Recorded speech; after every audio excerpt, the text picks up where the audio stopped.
mostrou acerca do Brasil.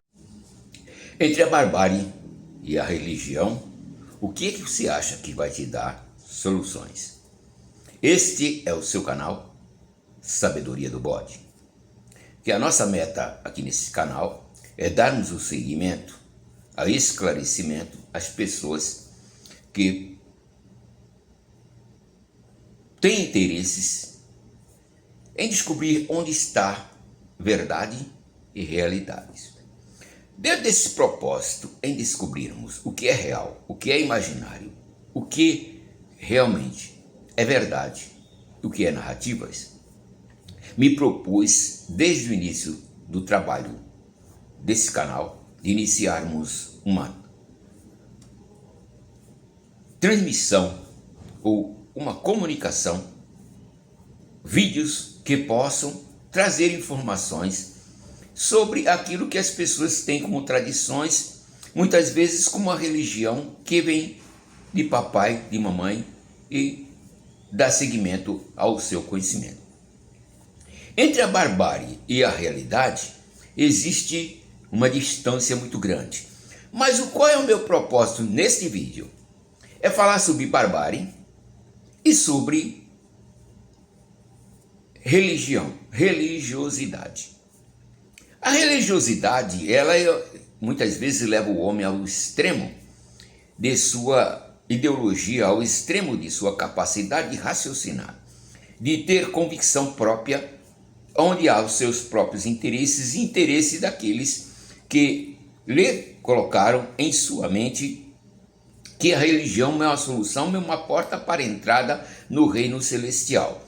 Esse é o caminho que entre o islamismo e o cristianismo são idênticas, caminham juntos. Por que caminham juntos? Com ideias diferentes, mas com propósitos iguais. O islamismo promete, após a morte, o cidadão vai ter 99 viúvas, ou virgens, me perdoe, e a qual essas virgens lhe proporcionarão prazeres. Eu pergunto, as pessoas que são casadas, elas terão as 99 virgens? Ou terão 99 esposas? Então essas coisas que não estão conectadas dentro daquilo que é o propósito realmente do conhecimento. O propósito do conhecimento é tirar a ignorância do coração humano, as ilusões, aquilo que é proposto ao ser humano, como se aqui não fosse o mundo para que ele viva, mas que ele tem que aqui estar, mas se preparar para o outro lado. Se o homem nasceu aqui com o propósito de viver aqui, ter famílias, trabalho, tudo aqui, porque ele vai dispensar ou abandonar seus poucos dias de existência para uma promessa de uma realidade que não está presente ao nosso dia a dia. Então, uma concepção louca, é a loucura na mente humana, proporcionando ao homem um estado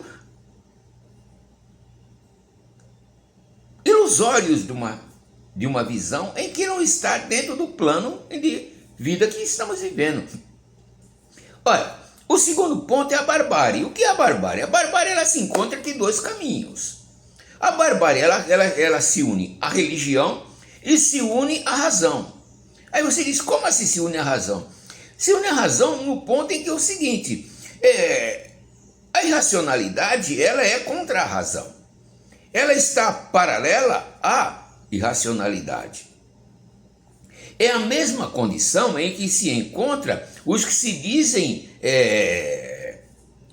que querem proporcionar, vou colocar de uma forma assim, que querem proporcionar liberdade. Então existe também paralelo entre a libertinagem e a liberdade. A liberdade e a libertinagem, a razão anda junto à liberdade. A libertinagem anda junto à irracionalidade. Por que eu digo isso? Porque o homem irracional, ele quer a liberdade dele em que ele ultrapasse ao seu oponente. Ou seja, por exemplo, vou dar um exemplo simples, exemplo dos animais do campo. O leão tem sua liberdade total. Ele briga, ele faz, até mata os filhos do seu oponente e fica isento Então ele diz, a natureza me proporcionou essa condição e eu dentro da natureza tenho a liberdade de matar os filhos do meu oponente. Se eu tomei a mulher dele, eu posso matá-lo. Isto é irracionalidade porque está dentro de um campo de irracionalidade. Está dentro de um campo de fora da razão. E entra é o que eu quero falar, onde entra o campo que não existe neste momento, mas a expansão da consciência, mas a introdução de uma, vamos dizer assim, introspectiva da vontade própria. O homem, ele passa a sua personalidade valer mais do que toda a personalidade do conjunto que ele habita. Por exemplo, todos que estão naquela região, para ele não há importância nenhuma. Ele não quer viver em grupos, ele quer viver só entre ele e sua família. Quando seus filhos tornam-se adultos, ele expulsa de casa porque as mulheres, ele quer ter o domínio sobre as mulheres, mas os homens ele expulsa. É como um leão querendo dominar seu harém. E isto na mente de muitos, uma coisa que leva a humanidade muitas vezes a voltar à época primórdia da humanidade. A época que o início da humanidade é onde não existia leis para ninguém. Cada um tinha a sua própria lei, cada um tinha o seu próprio modo de pensar, cada um usava daquilo que ele achava que era correto ou não correto. É o caso em que nesse campo que abordo agora, essa situação é a mesma coisa do leão que ele vai roubar a caça do seu oponente, ou do seu rival, ou mesmo do seu irmão que ainda está naquele campo, naquela área. Então uma briga entre famílias, isso acontecia na idade, lá no primórdio das religiões, onde existia briga entre irmãos, um querendo sucumbir o outro, suplantar a vontade do outro e enganar o outro para obter os benefícios da família para si. Então volta ao animalesco, o tempo em que os homens só pensam em si mesmo, não existe mais coletividade, cada um quer ser rei para si, não importando as condições, e todas as proles que ele obtém através da sua vida, ele vai os homens expulsando e reunindo as mulheres para ter um harém próprio. Então você observa que isso ocorre no meio dos leões, ocorre no meio dos animais, e isso não pode ocorrer no meio humano em que tem a sua racionalidade, o seu modo de pensar muito mais complexo. É nesse ponto que nós vemos a religião, ela induz o homem, muitas das vezes, a ficar oprimido dentro do seu lar, enquanto aqueles que têm o domínio passam a ser os dominadores. Então eles sempre colocam uma pessoa, um indivíduo, como aquele que deve ser observado, adorado, reverenciado, e assim todos devem prestar a ele reverência. Nisto está o erro, em que o homem ele não pode estar dobrando-se diante de outro homem. Aí quando se você parar a observar os ensinos daqueles que acreditam plenamente em Jesus, que são cristãos, o próprio Jesus aqui explicava o seguinte: não te dobrarás diante de outra criatura humana, não te dobre, não te ajoelhe diante de outro homem. Você é consciente de sua capacidade, você deve ser um igual para igual, um semelhante ao outro. Não existe, tanto é que foi ensinado, perceba, de repartir-vos o pão uns entre os outros, tudo serem iguais. É a irmandade, assim, explicada pelo cristianismo, a qual, no cristianismo de hoje, isso nem tem nada a ver. Tanto é que eu colocarei aqui uns pequenos vídeos a qual darão sequência a isso que eu estou falando, mostrando o que traz a religião, o que traz os pensamentos que estão voltados totalmente somente para negócios, para domínios, para poderes. E isso não condiz realmente com a capacidade humana de dominar, porque o propósito do homem é viver em paz consigo, com a natureza e com o próprio Criador, se ele assim o acredita. Mas se não acredita, também não deve haver briga entre aqueles que têm a razão em sua consciência, que têm conhecimento da razão, aqueles que têm o conhecimento da sua capacidade de raciocínio, de uma alta consciência, de um alto resplendor da sabedoria. O amplo, voltando um pouquinho para Sócrates, Platão, você perceba, leia, você perceba a grandeza da filosofia, a grandeza do conhecimento. Não se desprezar a filosofia como muitos a colocam de lado. A filosofia ela está entre a realidade e a religião. Então ela se coloca no propósito de pensar quais diferenças que existem entre a ilusão e a realidade. É este momento em que você deve parar para analisar qual é o meu propósito, crer ou descrer. Também não posso ser tão cético de acreditar que o meu poder é o domínio, que elas procuram muitas vezes, analisar o seu corpo, fazer uma introspectiva no seu próprio interior, uma análise de sua capacidade, ver as suas fraquezas e procurar consertar em torno de si de uma melhor forma, de uma forma plana, de uma forma mansa, com sabedoria e inteligência. E isso não quer dizer que seja uma religião, isso é um propósito de modificar a sua natureza no ambiente que está habitando. E é nesse propósito que aqui eu volto a falar sobre quais são os nossos propósitos. Qual é o teu propósito? Acreditar que aqui não tem valor nenhum para a sua vida, que este mundo não tem realidades que possa te interessar. A realidade é depois que você morrer, encontrar com Jesus e sair e ficar ao lado de Jesus. Compare o seguinte, meu amigo. Quantas pessoas existem no mundo? Bilhões e bilhões de pessoas. Se todas ficarem à direita de Jesus, quem ficará à esquerda? Aí você diz, como assim? Se eu coloco alguém do meu lado direito, aí o outro alguém senta do lado de alguém do direito do outro que está ao meu lado direito, e todos vão sentando, aí fica uma pilha, aquela pilha, quem está sentado ao meu lado direito?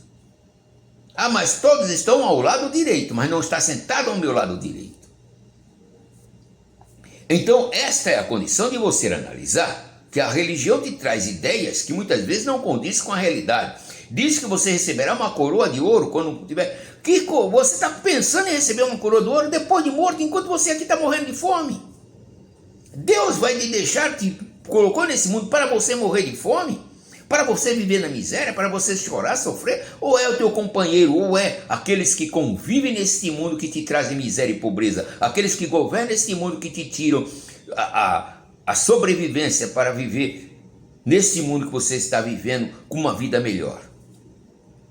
Se aqueles que têm o poder em suas mãos não te proporcionam uma porta de trabalho para você e você viver das migalhas que caem da mesa, desses tais, você está vivendo como um cachorro, como um animal que não tem autoridade própria, que é manipulado por aqueles que estão se governando, aqueles que estão acima da sua cabeça. Eu não estou falando que aquele que você vota por ele é aquele que te oprime, mas pode ser também. Depende da mente daquele que está te governando. Se ele tem uma mente medíocre, se ele só pensa em si próprio, se ele pensa em roubar a própria nação a qual ele governa, ele é um opressor, ele é um déspota. E déspota nesse mundo tiveram tantos que governaram. O homem não nasceu para ser governado, mas para habitar em conjunto. Uma das coisas que coloco aqui para que a abelha mãe, a abelha rainha assim colocada, ela tenha alimento e possa produzir o maior número de abelhas para dar continuidade à sua geração. Dar continuidade às abelhas que ali formarão a colmeia. Então todas trabalham em benefício de uma coletividade, em benefício da sua geração, em benefício da sua comunidade, em benefício de preservar a natureza das próprias abelhas. O homem, ao contrário, hoje o homem está trabalhando em benefício de poucos e não em benefício de manter, ou seja, de manter, preservar a humanidade. Há muitos que não têm nenhum interesse em preservar a humanidade, mas destruir a humanidade e dizimar metade da humanidade. Então, aqueles que guerreiam para diminuir o número da população pobre, existem histórias muito interessantes, quando você observa os reis que estavam ali, o seu povo estava crescendo muito, ele não tinha como manter o povo dar condições daquele povo sobreviver, ele não procurava negociar com outros reinos, ele queria ter uma forma de manter suas riquezas cada vez maior. O que é que ele fazia? Então inventava guerras, tomar o domínio de fulano, tomar o reino de Cicrano, tomar o reino de Beltrano, e ali fazia as guerras e pegava o seu povo, que era um grande povo numeroso, para destruir o outro povo. Morria metade de sua população e ele tomava outra cidade, ficava mais rico e a população mantendo praticamente a mesma coisa. Então era como formigas gladiadoras que lutavam entre si para manter somente a sua rainha viva e destruir aqueles que estavam em volta e não ter competição de alimentação.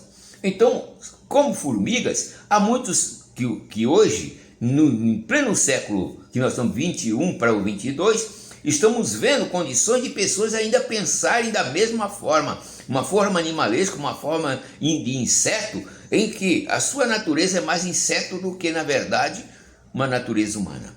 Então deve-se fazer uma inseticida moral para que possa mudar essa natureza, uma inseticida moral e racional, para que as pessoas possam entender que a religião ou qualquer outra forma que venha a tirar a realidade da mente humana, ela é maléfica. E dentro disto é que eu trouxe outros vídeos completando este meu vídeo, para que as pessoas possam ter uma ampla ideia do que foi o passado. Através do passado você moldar a sua realidade presente, não se deixar levar pelas suas emoções, porque o que muda, o que te faz ser escravo da religião é as tuas emoções, é o teu medo, é a tua maneira de analisar, de auto-identificar-se. Quando você não se identifica, quando você se sente humilhado ou muitas vezes opresso, oprimido, recuado, você está, por não ter coragem de enfrentar uma realidade que te ensinaram, você passa a ser escravo. E é nisso que você deve, tanto estudar, conhecer o que é real. Qual o propósito de sua existência? Quem é Deus e o que é Deus para você? Qual o propósito de Deus para você? Já pensou? Analise o seguinte, eu vou fazer um pequeno síntese aqui. Você é uma pessoa escolhida, como as pessoas colocam, escolhida por Deus. Por que eu te coloco assim? Você pense bem, seu pai e sua mãe não se conheciam. Por alguma razão passaram a ter conhecimentos. Isto de forma normal, porque existem as formas anormais. Entre aquele que tem os desejos desenfreados e a moça que está inocente e ela é apossada à força e assim vem a ter uma criança e muitas vezes essa criança não é a desejo da mãe, mas a desejo nem do pai, porque não tem nenhum interesse apenas em saciar os seus instintos bestiais. Mas aqueles que são acariciados pelos sentimentos de união, de muitas vezes amor, muitas vezes de anseios, e mantém uma relação de intimidade. E aí vem o nascimento, ou seja, vem a haver a união ou a cúpula entre o homem e a mulher. E sai o espermatozoide em direção ao óvulo. O óvulo só aceita aquele espermatozoide se ele for conveniente, porque existe uma coisa muito interessante, assim como o espermatozoide tem a sua bios natural, que traz todas as identidades do pai, o óvulo tem uma bios que traz a identidade da sua família, ou seja, o DNA de sua geração e esse também. E quando há compatibilidade entre o óvulo e o espermatozoide, automaticamente tem que ser negativo e positivo para que haja uma união. Tem que haver compatibilidade entre um e o outro para que una-se e ali venha a surgir um cidadão. Muitas vezes, porque o que ocorre é que existe milhões de espermatozoides que saem em direção ao óvulo, mas só um é escolhido, só um realmente mantém o que é necessário para que aquele óvulo fique atraído e ele possa abrir a porta e a oportunidade de se conectar. Senão, vai automaticamente é expelido. E aí surge você. Você que surgiu, você que nasceu escolhido já desde o ventre, desde a raiz, desde o início, na união dos dois. E aí surge com uma nova ideologia, com a nova mentalidade, com um novo ser, com as energias do papai e as energias da mamãe. São dois com energias para que possa dar continuidade. O importante aqui lembrar que o espermatozoide tem uma energia e o óvulo a outra. Para que haja união tem que estar o negativo e existir um negativo e o positivo. Definir que o óvulo é positivo e o espermatozoide é negativo seria até incompatibilidade da minha parte, mas que existe, porque só há uma união se houver compatibilidade, senão automaticamente haverá rejeição. Na medicina, praticamente se falando, existe a rejeição de tudo aquilo que o organismo não aceita. Para aceitar o outro organismo tem que haver uma compatibilidade, tem que haver uma ação. Depois que a união do óvulo e união do espermatozoide, que ali foi compatível, há agora uma pequena rejeição orgânica no corpo da mãe. Porque o corpo da mãe está tendo um novo organismo diferente e aí começa as rejeições. Mas muitas vezes essas rejeições são passageiras e se acomoda, as energias vão se acumulando e ali a criança cresce normalmente. Muitas vezes a rejeição total. É nesse ponto que eu chego. Se você conseguiu nascer, não foi rejeitado nos primeiros primórdios da sua infância, nas primeiras semanas, você é uma pessoa escolhida por Deus. Qual Deus? Aí fica no seu critério interior de entender quem realmente é Deus para você e o que é Deus na sua vida. Quais os propósitos que tem esta natureza com você? A natureza da energia que te dá a consistência de vida. Aí é mais profundo. Por isso, darei sequência a este vídeo, eu quero que você tenha atenção aos vídeos que seguirão a essas palavras que eu estou falando, nesse vídeo que estamos aqui.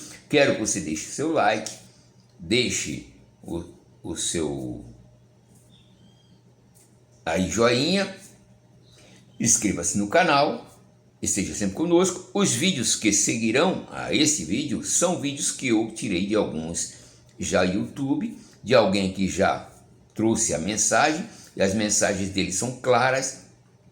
Então ele trouxe alguns cortes nesses vídeos para que você tenha a ideia de tudo aquilo que foi colocado, que as ideias elas são claras, mostra o que traz benefício à realidade, à religião e a vida que você vive. Se a religião te proporciona bens, os bens são mais chegados àqueles que estão no comando das suas religiões, porque para você não te traz benefício algum, apenas ilusões, apenas emoções, sentimentos que te trazem uma confiança de um dia melhor, que na verdade eles estão com interesses próprios e não interesse em você. Não se interessa pelas poeiras que estão no deserto, mas se interessam em procurar as pedras luxuosas, as pedras valorosas que se encontram dentro do grande deserto.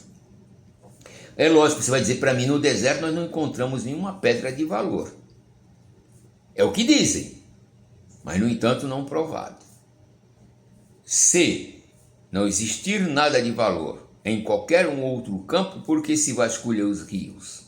Por que se derruba as montanhas? Qual o interesse em quebrar as montanhas e cavar buracos? Existe algo que as pessoas não acordam só quando pegam a pedra de valor em suas mãos, e os sábios que assim a obtêm nunca contam para os seus vizinhos. Apenas saem silenciosamente e vão manter suas vidas em vanglória. Enquanto a religião age da mesma forma. No meio das grandes poeiras, eles cavam as suas pérolas e deixam a poeira de lado. Você já viu alguém criar casas no deserto? Construir palacetes? Você já viu alguém no deserto cavar poços para que as pessoas lá possam residir?